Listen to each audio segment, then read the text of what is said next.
بسم اللہ الرحمن الرحیم۔ معاشرے کو تہذاب سے غسل کی ضرورت ہے۔ ایک شادی پر جانا ہوا۔ ہال کے ایک کونے پر ایک جان پہچان والے شخص پر نظر پڑی جو اکیلا بیٹھا تھا۔ اس کے ساتھ جا کر میں بھی بیٹھ گیا۔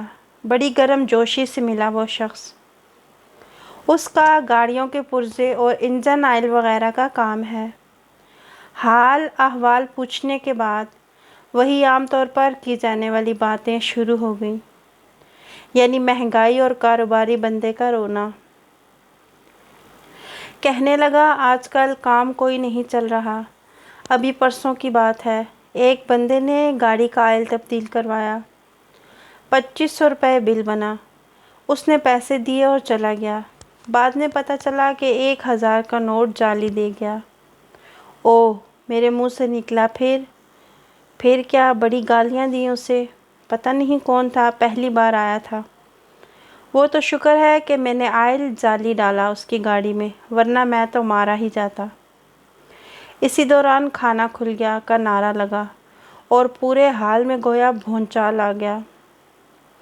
وہ مرغ قورمے کا ڈھیر پلیٹ میں لیے فاتحانہ انداز میں واپس آیا۔ میں سمجھا کہ شاید میرے لیے بھی لے آیا کھانا۔ کہنے لگا پا جی لے آؤ آپ بھی، بعد میں شادی ہال والے خراب کھانا دینا شروع کر دیتے ہیں۔ میں اٹھا اور بریانی لے کر واپس آ گیا۔ اس سے پوچھا کہ اس جعلی 1000 کے نوٹ کا کیا کیا تم نے؟ کرنا کیا ہے؟ لڑکے والوں نے شادی پر بلایا ہے، دولہے کے والد کو سلامی میں دے دیا وہ، اور میز کے نیچے چھپائی 4 بوتلوں میں سے ایک نکال کر 2 گھونٹ میں خالی کی۔ 6 سیکنڈ دورانیے کا لمبا ڈکار لینے کے بعد دونوں ہاتھ جوڑے، عقیدت سے آنکھیں بند کی اور کہنے لگا شکر الحمدللہ۔ آپ کو ویڈیو کیسی لگی کمنٹ باکس میں ضرور بتائیے گا۔ مزید ایسی اچھی ویڈیوز دیکھنے کے لیے ہمارے چینل کو سبسکرائب کیجیے گا۔ جزاکم اللہ خیرا کثیرا۔